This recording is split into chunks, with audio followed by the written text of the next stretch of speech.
What's up, everybody? It's Matt Johnson. We are back with another episode of Real Estate Uncensored. This is the place where you get actionable ideas, insight, and inspiration to turn your real estate business into a life of freedom. We have a wonderful guest with us today. Bernice Ross is here. We're going to play a little Stump the Trainer. This is going to be a really fun episode because Bernice, shall we say, knows what she's talking about.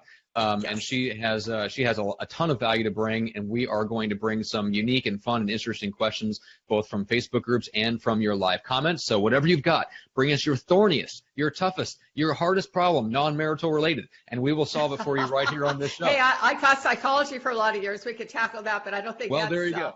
Bring your marital problems. We're going to solve it all. World hunger, the energy crisis, we're going to do it all today. So we've got Bernice with us.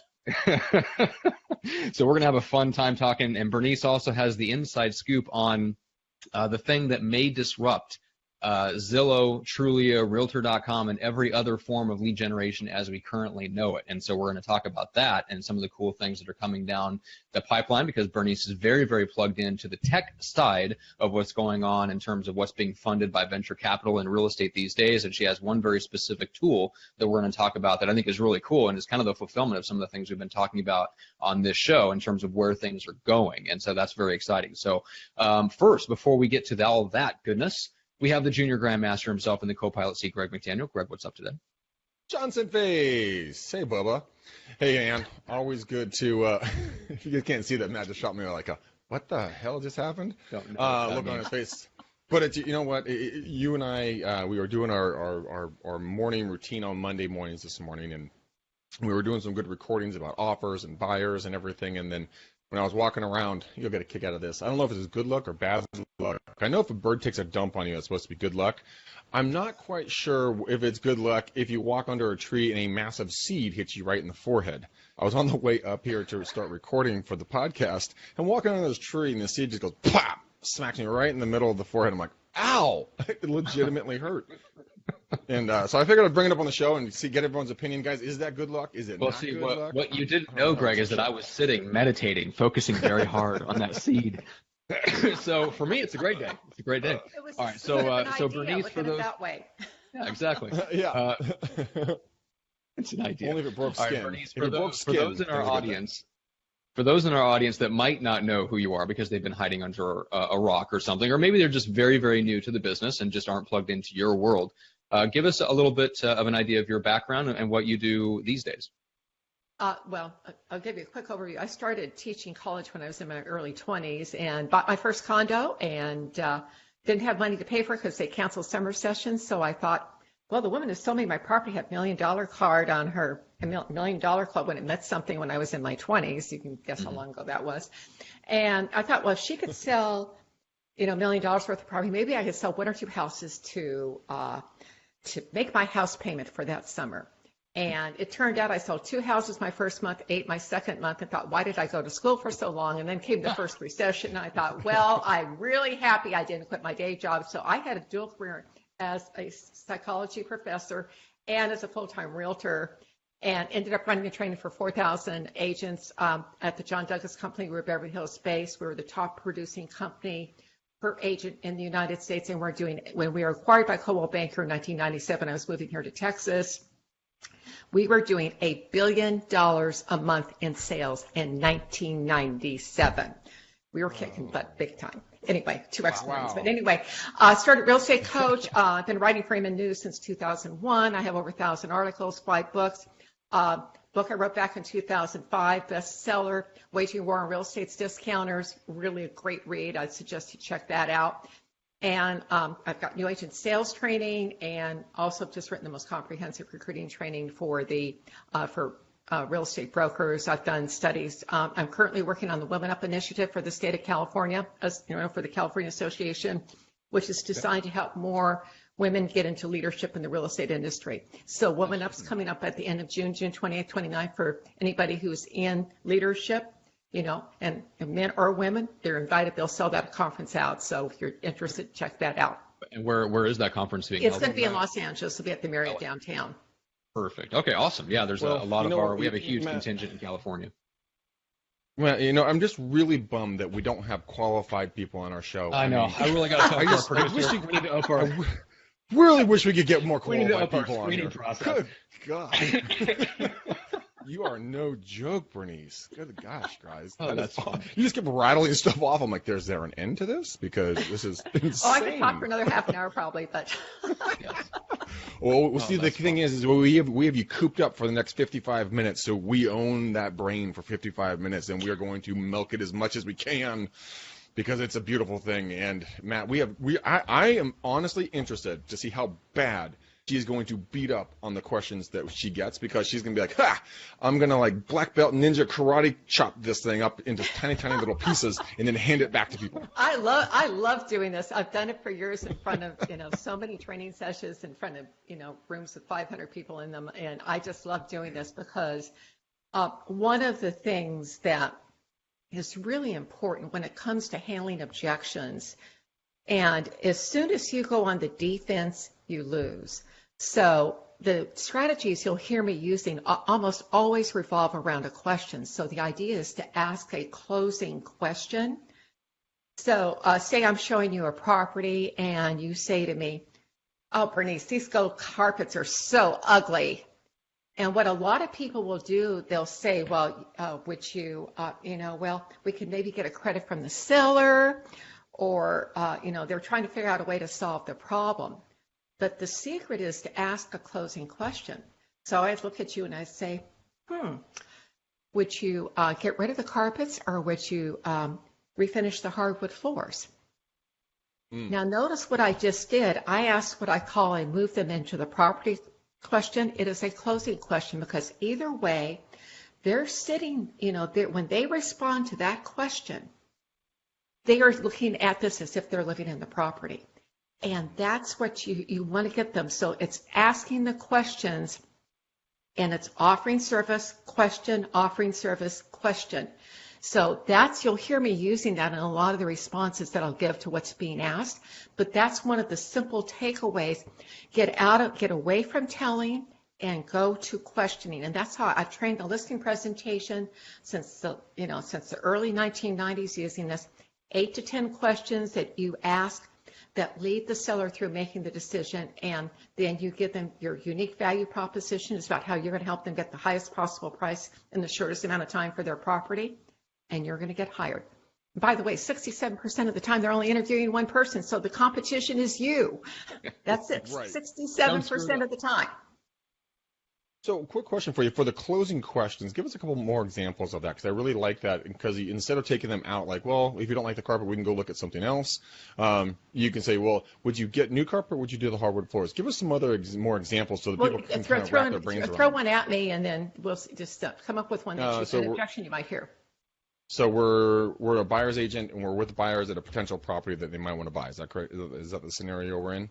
Yeah, that'll work. I'm not sure if the neighborhood is going to be conducive for children or something like that, or like is the area safe for children to live in? That's when I get quite a bit. Or what do you think about, do you think they'll take less for the house? That's when people get a lot. Okay, so let's start with, will they take less for the house?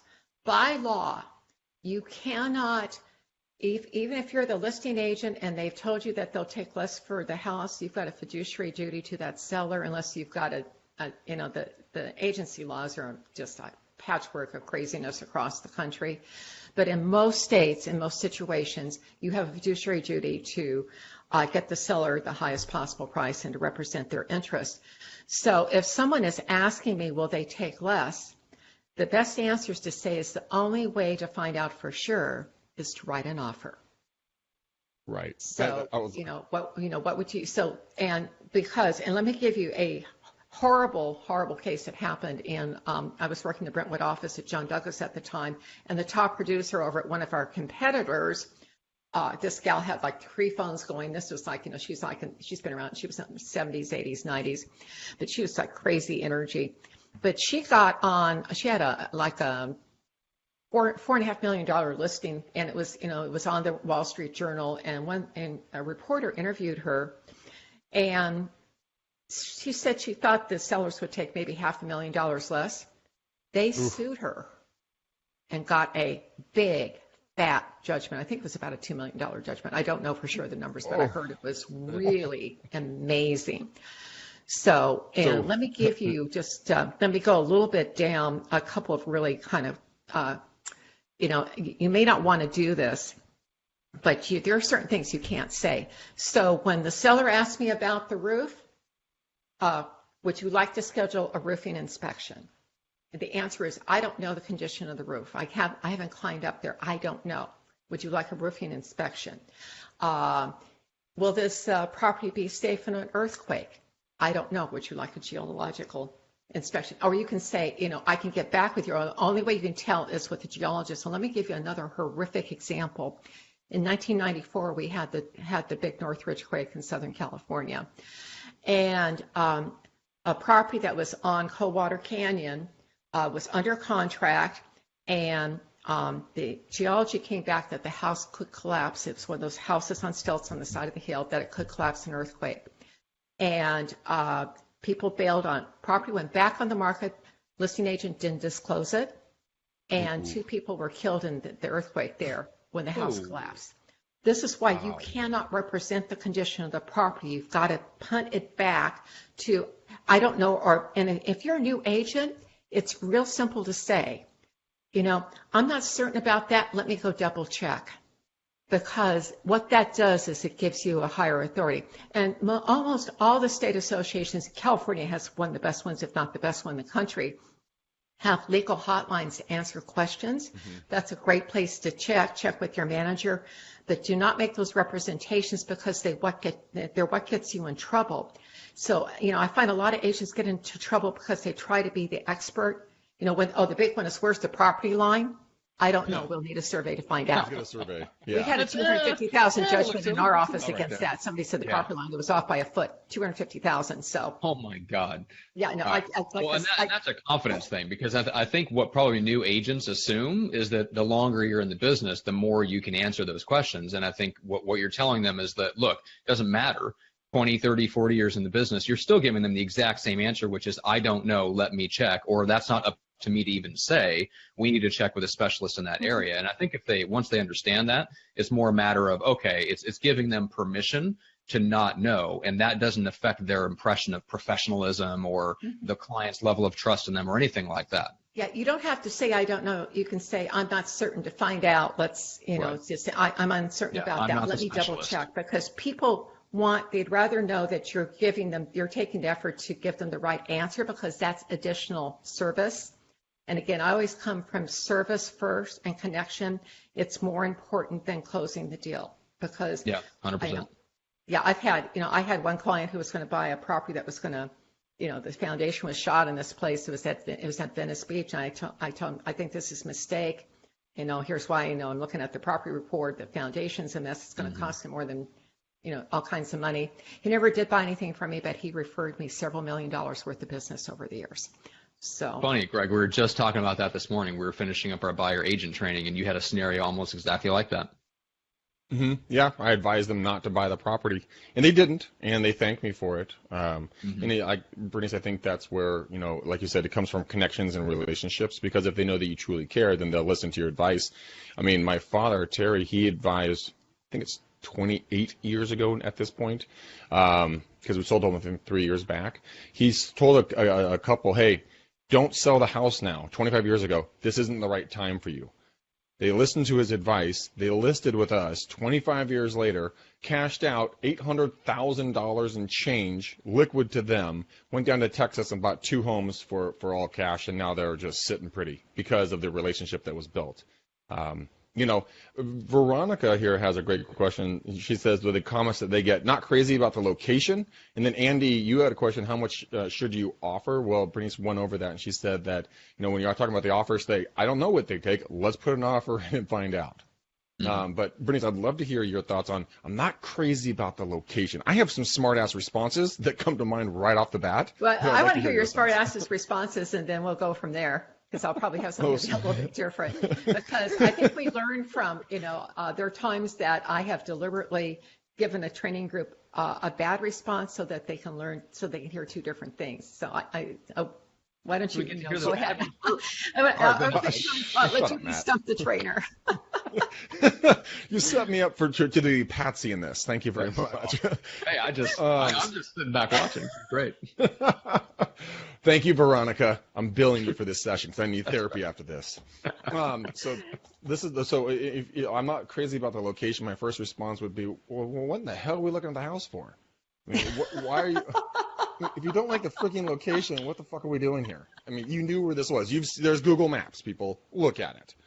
But I know that's not the proper response. So what's the business response for that? Okay, so here's where most agents get into trouble. They do not conduct a really thorough buyer's interview.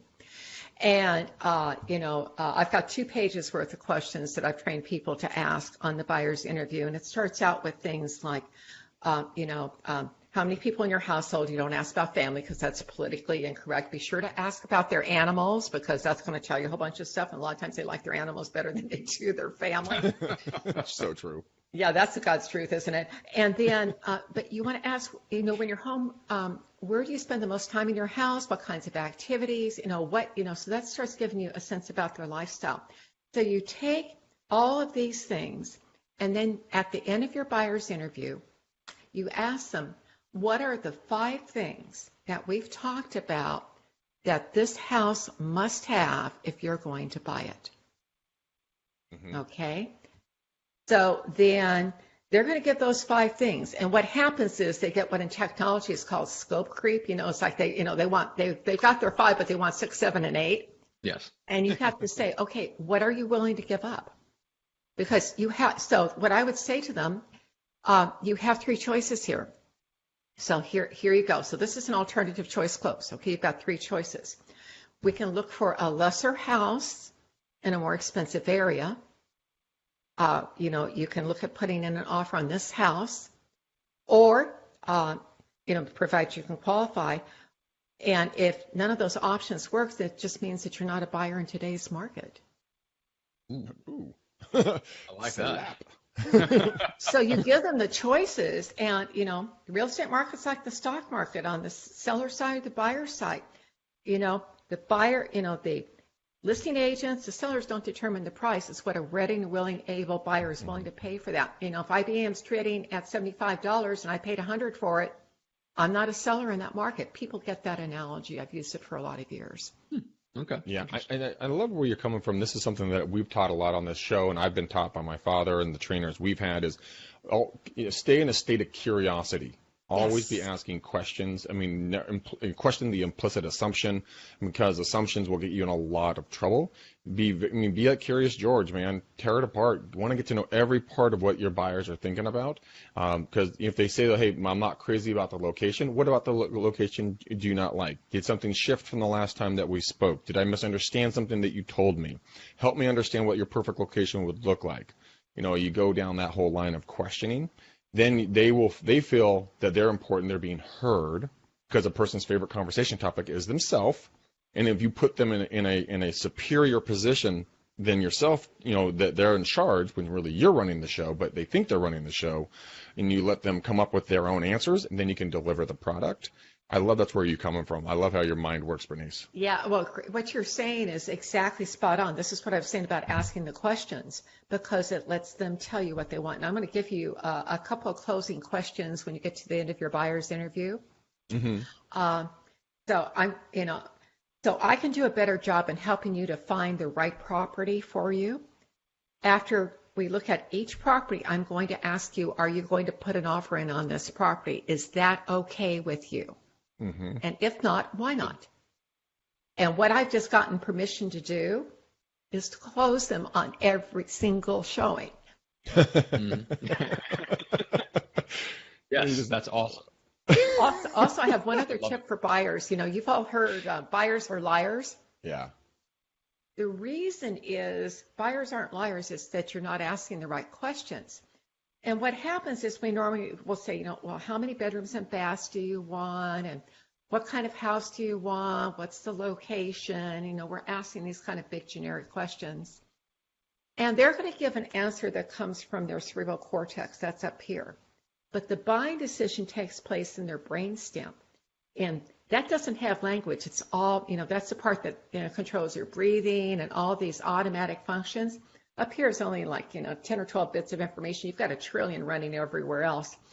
But if you want to find out what they are most likely to buy. Ask them about their favorite house from their childhood. Oh, Because that's phenomenal. yeah, that will give you a picture of what matters most to them. I remember my very first buyer. I had 5 properties I was going to show them. I had 2 that were really fantastic, great properties, well-priced, beautiful condition. Had 2 were so-so, and one was a big fat dog. And I thought, man, I'm going to just show it. They bought the dog. And it was like my grandmother's house. There you go. I'm writing that question Greg is down. busy taking notes. I am taking notes. I'm writing that question down. That's a damn good question. Well, I love it because I was talking to somebody about appreciative inquiry the other day. A friend of mine just got certified, and Veronica says, "Oh my God, that's brilliant!" in all caps. And Veronica, you're right. That was brilliant.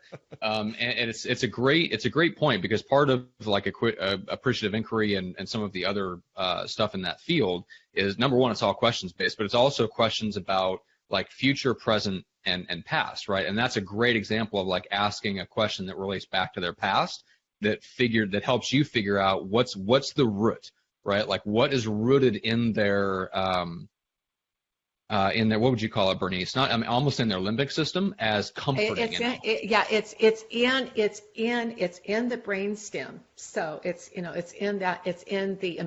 in places like the amygdala that regulate emotion. Mm-hmm. So it's like, a lot of times we may be showing property and somebody will just say it doesn't feel right to them. Right. And, they can't articulate what that feeling is, but that feeling oftentimes, or you can see something online you think you're going to love and you get out there, it doesn't feel right. Well, The feeling you may be trying to replicate is something from your past or something that you've got pleasant associations with, and that's what you're wanting, but you can't articulate it because there's no language back there in that part of your brain. It's all emotion. So, Bernice, whether if you want it or not, you have a human servant for the next year. Veronica said that she will fly anywhere and be your servant for the next year. She wants to follow you around. I have a husband who cooks really well and takes really good care of me, so I'm in pretty good shape, actually. It might be pretty boring because I sit at the computer, but read my columns on MN News or sign up for my free newsletter at realestatecoach.com. That has lots of references in it. There we go. Yeah. So say that again, just so that people get that again. So it's realestatecoach.com. Realestatecoach.com. And that will get a free newsletter from you, right? Is that weekly, daily, monthly, quarterly? No, it's once a week. Okay. And I've got we've been doing this since 2001, so it's been a pretty actually 1998 now that I think about it, it's 20 years. So. Yeah, congratulations. it is. Yeah, I mean, I wish I had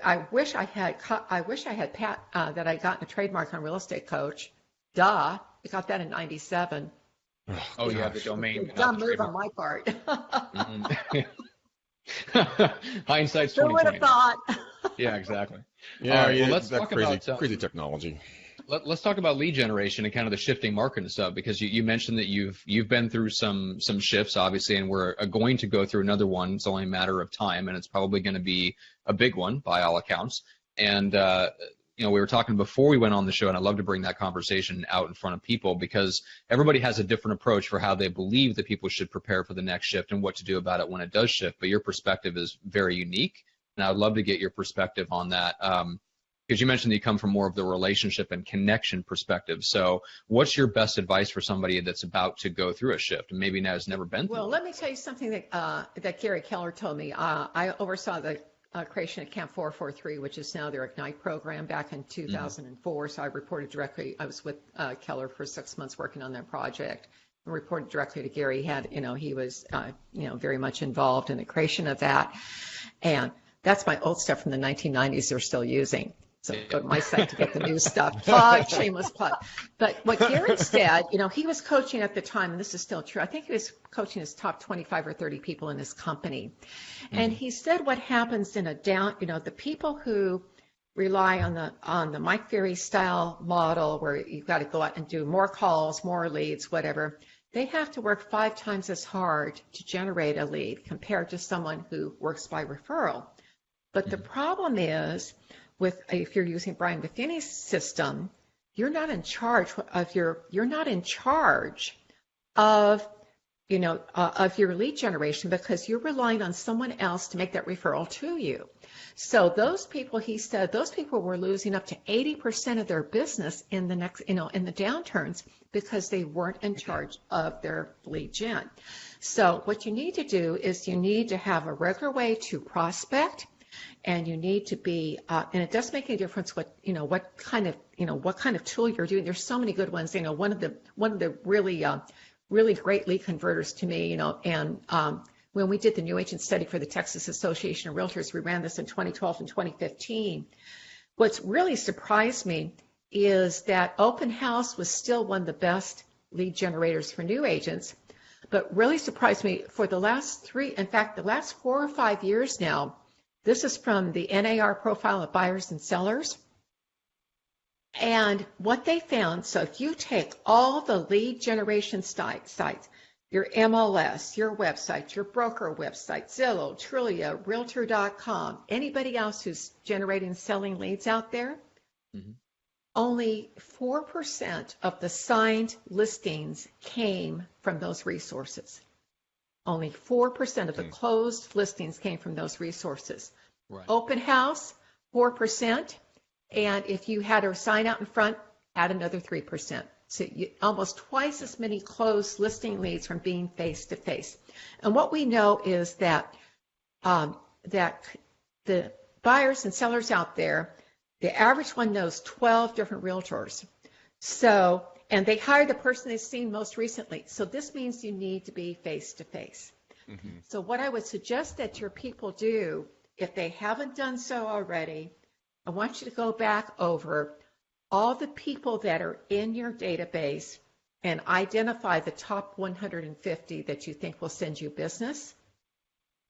And then each day, go on the social media, send them an email, send them a little video, whatever it is, but communicate with 5 of them every day. You'll go through that 150 in 30 days. And you're constantly upgrading that list. But the idea is you want to be that person that's there the moment that they're ready to list or sell. So it's not about doing more dials and all that. And by the way, that model is about to die.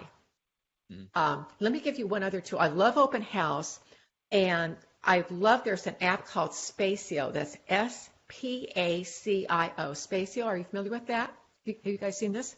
Oh man, this thing is super cool. And it was invented by a woman, Melissa Kwan.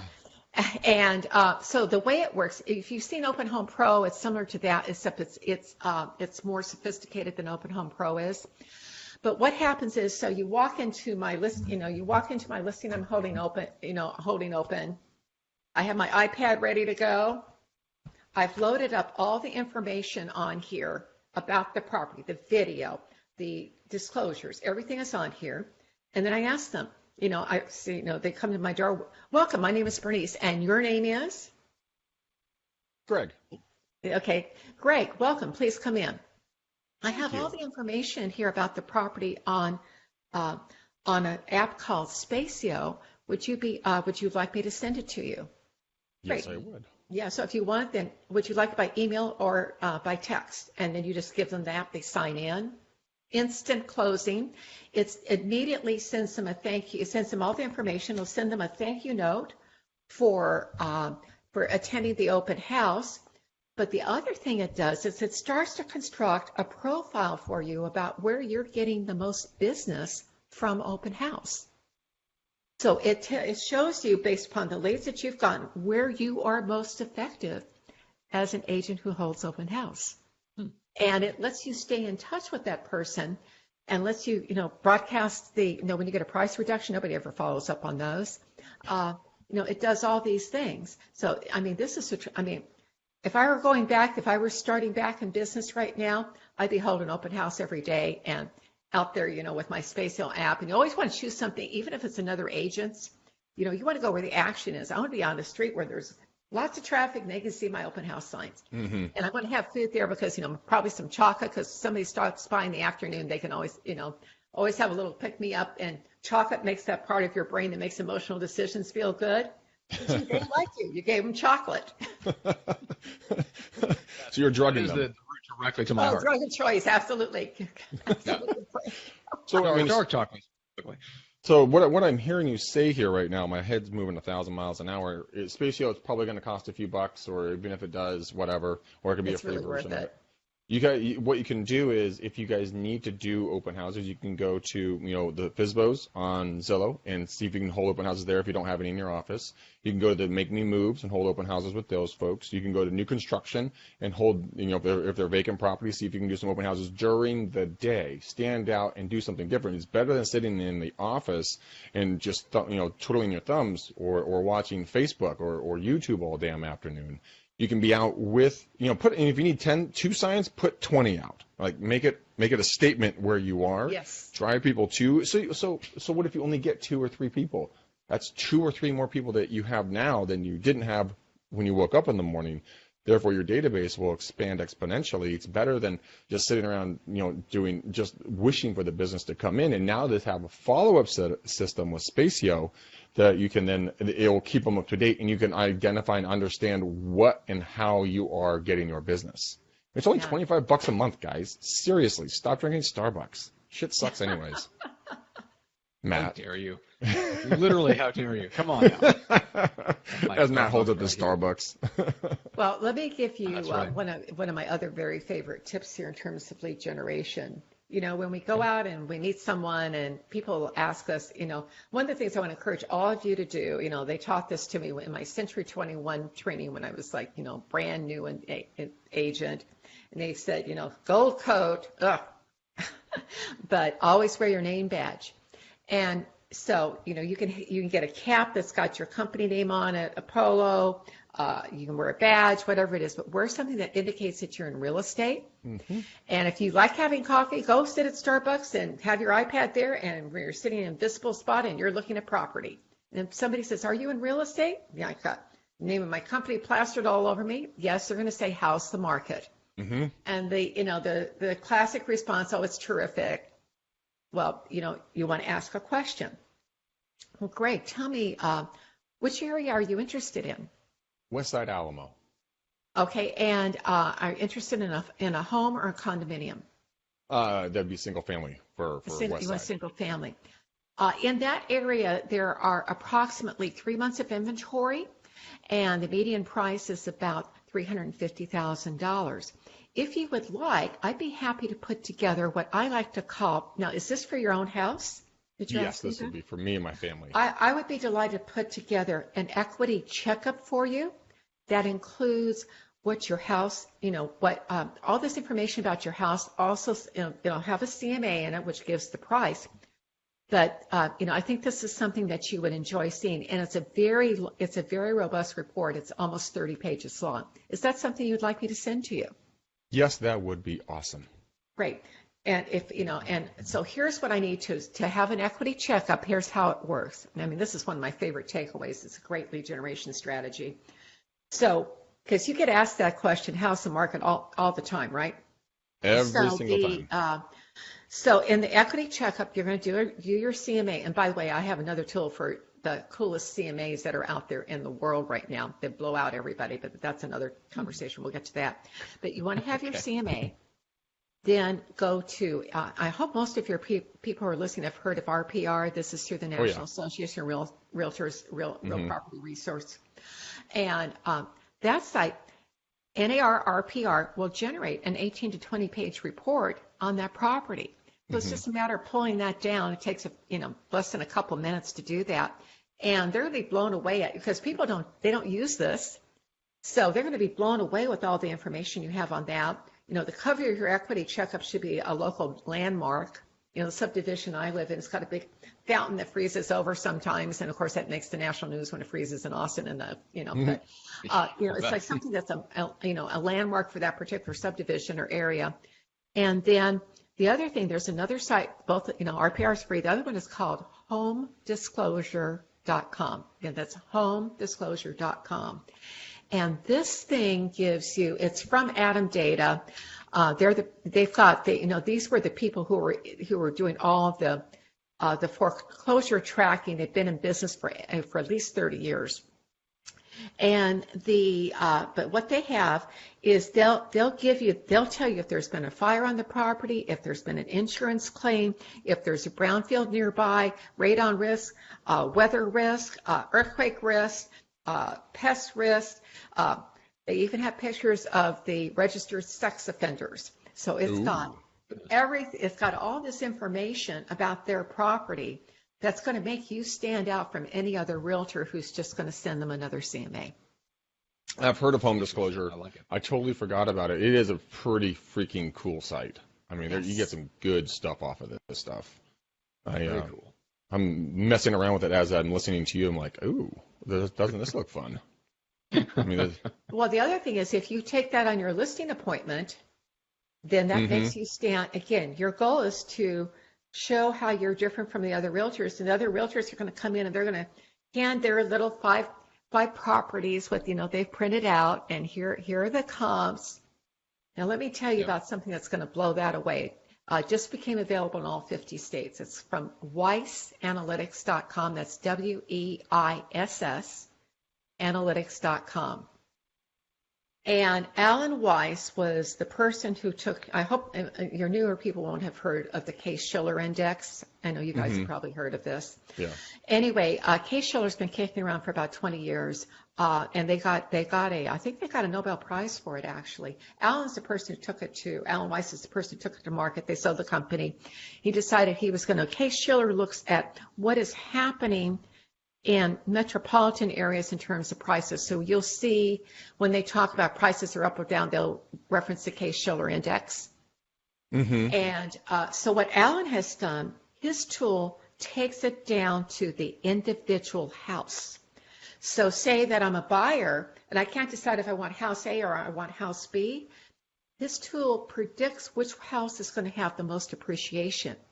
And the thing that's powerful is his data goes back to 2000, 2001. He has these heat maps, and you can see 6-12 months ahead of time as the heat maps start to change if the market's going into a downturn or an upturn.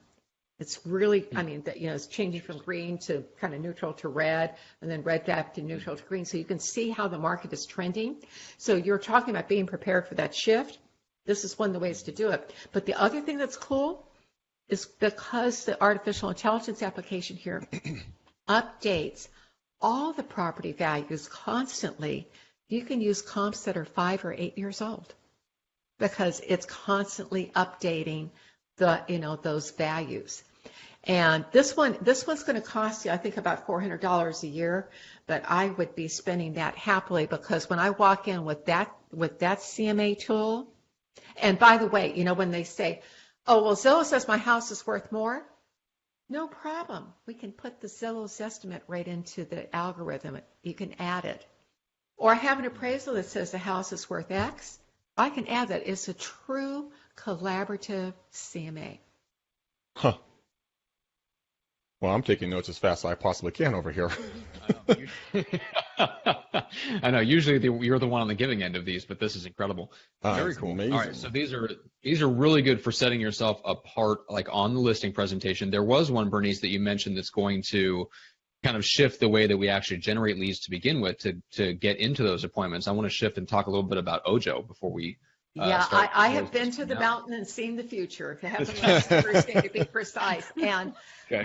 One of my friends has taken a job there, and I was going to have lunch with her. And I'd seen an article on Inman about it, and I thought, oh, this is kind of interesting. They have an AI solution. So anyway, she introduced me to the founders, and when I started understanding what they were doing, I just went, OMG. And it was like, this is going to blow out the entire current advertising model. And, they're only in 10 cities right now, so, they'll be rolling out over the next year. They've been working on this AI for 3 years. And they both have companies that they've sold, so they're very successful guys. There are 2 people at Google that were responsible for the AdWords platform. One of them is at Ojo. So do you think maybe they know something about how to get online ads and, that whole piece? But the thing that is the problem with what all these companies do is that they watch your behavior. In fact, there's a site that I heard about at Thanksgiving time last year. It's called Brave, BRAVE.com. It's from the folks at Firefox. And it tracks how many, it blocks ads and it blocks cookies that follow you. And I checked it this morning, since Thanksgiving, mine has blocked 103,000 unwanted cookies and 43,000 ads. But what all these, I mean, this is how, I mean, you're just getting inundated with this stuff. And this stops it. It's a little wonky and it doesn't work as well as Chrome and, some of the other ones, but it is just, it saves you time at screening out all this stuff. So what Ojo's doing, all these companies are spying on me. They are invading my privacy. They are looking at what I'm doing at a big global level, and they're trying to figure out what I'm going to want based upon my online behavior. And what Ojo is doing, it is engaging in a conversation with each person, and it is completely individualized. There's no, it's not like we're trying to fit it into this learning tree on this piece of AI. Instead, I'm getting really geeky here, so forgive me. I can explain this fairly simply. It's like the current AI that's out there is like a baby learning how to speak. It has to be taught very simple things. And one of the tech providers that had taught his AI how to tell the difference in the rooms, in rooms at the house, said it took them a year of training their AI to be able to just tell rooms apart. Okay, that's how long it took. Goodness. And what Ojo is doing differently, their AI is running at full capacity, and when it bumps into something it doesn't know, it is handed off to a human being 24/7 to start a training sequence, to handle the problem, say, here's the answer, but then it starts a training sequence that teaches the AI how to handle that particular question when it comes up again. Right. So this thing is wicked smart beyond all the other ones. It's like we've got babies and we've got Einstein over here. And I know that's probably the best way that I can see to explain it. But what it does, it's going to come in as your realtor assistant. So it's not going through IDX, which makes me nuts. I'm sorry. If I've got my listing, I don't want to see another agent's picture. No offense to those of you who are using these companies that do that. But you know what? It's my listing. I know the most about that property, or someone in my office does. They can ask me. But what is best for the consumer is what drives me. And having an agent who's never seen the property is not something that serves the consumer well. So what happens is on these Ojo, and it's Ojo Labs, OJO, but Ojo Labs, go check out the site. It explains what it does really well there. But it asks you questions, and then it looks at the pictures you're looking at, and then it goes out and says, oh, well, Nat, you seem to like a modern kitchen with white cabinets, lots of stainless steel, very contemporary, and then it'll start showing you the houses that have that. So it starts looking, and then you as the consumer can control how much is given to, to when you get ready to hand off to a realtor, how much you tell the realtor. You control that. But what the realtor gets, say when I get a Zillow lead or Realtor.com lead, any of these lead generation companies, what I'm getting is I'm getting a lead now that is it's not qualified essentially. I mean, it's not a warm lead. They may be ready to transact. I don't know. But with Ojo, you're being handed off a warm lead that is almost always ready to transact. So I know this is really early on. I expect to be national probably in the next 12 to 18 months. And I don't know what the cost is going to be, but I think this is going to represent a quantum shift, because everybody's up here trying to spy on behavior, and I've got my ad block and I've got Brave, so I'm already blocking part of that where they can't spy on me as much. But then if I can go and have a customized conversation with this AI that is all about me and what matters to me, that is an entirely new, we're in brave new world time here. And the thing I love about what they're doing, the realtor and the consumer are back in the center of the equation where they belong. It's not all so it's so I'm very excited about what I'm seeing there. Yeah, you should be. My father and brother are in big data, and actually my brother's he lives in Austin, and they have a predictive analytics algorithm that they have a patent on and everything else. And so I'm very familiar with AI and very familiar with all of this talk. And a lot of people say, well, it's so Big Brother. They know everything about me. It's like, well, they kind of already do. So Yes. you might as well let them help you at the end of the day. Those 100,000, 103 or 104,000, tracking cookies I was talking about. Yeah. In 6 months, I'm heading for $250,000 in a year. I mean, yeah. That's incredible. Yeah. Yeah. Well, and this is because we've talked about this on the show before that, I've got a buddy that runs the #1 team in Nebraska. We've talked about it before. His agents, it takes them 150 calls to close a single deal because like you said, Bernice, they're getting leads, quote unquote. They're not actually leads. They're just respondents, right? All they've done is they wanted to look at a house on a website. It wouldn't let them look at it unless they popped in their information. So they popped in their information to get past it, and then they get a call, right? And so I think then there's other people that are playing with chatbots and things like this, in various ways and building all this stuff. But I think it is going to take like a venture capital based, like super tech company to pull something like this off. But ultimately, it's about what the consumer wants. And I think the consumer does want something between them and the agent because they're not ready to do something yet, right? I mean, that's where the whole trend is going. Is I would like to put up more barriers so that I don't have to talk to a human being until I absolutely have to. And up until then, we would rather do everything but that. Whether it's, and I think AI is like the next generation of that. It's interactive. It's doing interactively what we used to force them to do through like lead pages and squeeze pages and all these things where we're trying to just figure out, look, are you serious or not? Like if you're serious, I'm happy to reach out to you. If you're not serious, please don't bother me. Like the AI is, I think, going to take care of that while also giving the consumer a better experience, which is what is going to pull all that direction anyway. So it's going to be interesting to see over the next 5 years as these opportunities become available to consumers. I think they're going to go that way and they're going to flip out and they're going to think this is the greatest thing since sliced bread because they can literally get the answer that they want. And it's not like dialing into an 800 number at a big company where you just want to kill yourself. It's actually going to be a pleasant experience for them and they don't have to talk to a human being to get it.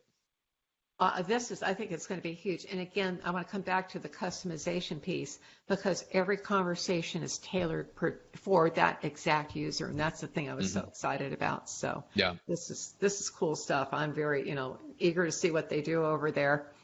Yep. And at the end of the day, it still comes back to, like you said, as soon as the AI runs into something that it doesn't know how to do, it bounces it to a person.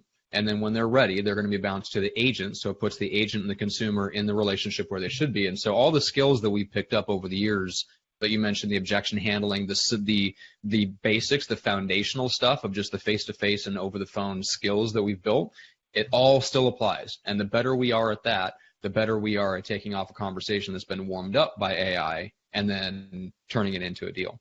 By the way, I do need to make a disclaimer. They did not say that they were going to put anybody out of business. That was it's just that, they said we have a very different approach, and that's where they're coming from. It's our approach is going in as an agent assistant. These guys are very humble. I'm the one that's, I'm driving back and I'm thinking, wait a minute, what does this do to the existing ad models? In fact, I'm working on my article for next Monday on MN on this very topic. So, very timely. I may be talking a little bit out of school here, but I don't think so. But we'll see how it goes. Yeah, I've already opened my mouth at this point. Make your big predictions. Yeah, exactly. All right. Well, so people need to watch out for that. So inman.com, they can watch for your articles, and they can if you go to Inman News and then search for Bernice Ross, you can find probably the backlog on your author page of all your previous articles, and they can check those out. And then you said realestatecoach.com is where they sign up for your weekly newsletter. Mm-hmm. Perfect. How do they get a hold of the agent training that you mentioned, the agent training and the recruiting training? Yeah, agent training is on realestatecoach.com, and then the recruiting. Well, I have we have a combination membership. We have several different products over at Brokerage Up. The goal is to help women to create profitable brokerages through collaboration, contribution, competency, because the California Association discovered about a year and a half ago that of their 100 top producing firms, only 14 were run by women, and they said, we have a problem with this. So we're working on changing that. But the course that I wrote takes over 25 years of the best I've sat through recruiting webinars and recruiting live sessions and worked with top recruiters for the last 25 years. Takes the best of them. And then what really makes this program different is I interviewed 10 of the women who have recruited, jointly between the 10 of them, they've recruited over 2,500 agents. Two of them, one is in LA, and the other one is in Dallas. The one who's in LA has recruited over 400 agents since the beginning of the year, and the other one's recruited over 425 agents when her company was founded, from zero, no name recognition, nothing, to 425 agents in 5 years. So just those two, over 1,000 agents. So I've got interviews with the two of them plus 8 more women who talk about all the different models. So this is a really robust resource for people who need to recruit new agents or experienced agents. We walk you through how to do it, scripts, how to do the interview, all those things. So if there are any broker owners out there who want to get better at recruiting, check out brokerageup.com. Again, that's brokerageup.com. Fantastic. All right, Greg, speaking of recruiting and joining teams and all that good stuff, where can people go to learn more about our team and why they might want to join up with us? So, bookmcdaniel.com, you guys, I want you to go to bookmcdaniel.com right now. Well, after the podcast. Let's not get ahead of ourselves. But if you guys are thinking about EXP, and I'm deadly serious, if you're thinking about EXP, I want you to go to bookmcdaniel.com. I want you on my team. If you like what Matt and I have brought to you, we will bring even more value to you as we walk through this path and help you guys become more financially free and do more deals with less stress, with more technology. We have a huge value add pack. So go to bookmcdaniel.com right now. Book your 30 minutes with me. Let's see if we're a good fit for each other. So, Matt, let me say one more thing about that. Micah Mirarot, who's also with EXP, is one of the women that I interviewed, and she is a recruiting machine and also wonderful advocate for EXP. Nice. You guys have a great model, I think, that's so innovative, and it's just so cutting edge, very different, and for the right people, it's a huge win. That's awesome. It does have to be for the right people. You have to be a self-starter. You have to be motivated. You have to be okay to be a lone wolf for a little while. But you'll grow. You'll find your legs like a baby deer. I mean, you'll learn how to walk and do your own thing. I just want to paint that picture for you, Matt. Little Bambi on ice out there. All right. And one of the things that you get when you join the team is, I mentioned Jeff Cohn earlier. He runs all of his live trainings for his agents out of his 50,000 square foot office in Omaha. If you join up with our team, you get that for free, but you can actually get it without joining us. You can go directly to erslivestream.com and you can check out his trainings every Wednesday and Friday. They've got past versions, and episodes of that training that you can see as a sample. And then if you want to plug into that, whether you're an individual agent looking to plug into something bigger than yourself, or if you are like an indie broker or team leader and you're not at the point where you want to hire an in-house trainer, this is the best thing that you can possibly get for that in-between time where you can provide the training that's at an extremely high level without paying somebody in-house. It's $17 a month. For super high-def audio video quality and some of the best training that I've seen out there. So go to erslivestream.com to check that out. And then WiseHire, yes. We enjoy working with them and running ads in the Bay Area for the McDaniel Callahan team. So if you want to do the same thing, and you want to grow your team locally, and you want to run everyone through the DISC profile and get a very good instant assessment of whether they're a good fit for the position, the exact role that you're hiring for, use them. That is WiseHire. And then, just make sure to subscribe to the show. iTunes, Stitcher, YouTube, all the places. reuncensored.com to keep up with all the stuff that we've got going on. That is our website. And I think that's it, Greg. I think that's it, Matt. We generally put a bow color on this, but I think we had a specific request for a color. Do you remember that color? I believe it's lime green, Greg. One of the viewers reached out to you and specifically requested a lime green bow be put up on this episode. I don't know. And I said, well, I checked out her stuff. Her color is lime green. Oh, okay. And what makes me laugh is the fact that I was puddling around yesterday, and when I got this message on Instagram, and I'm like, well, okay, I'll check with Johnson and see what we can do. A response back, don't try, make it happen. I'm like, damn, okay, lime green it is.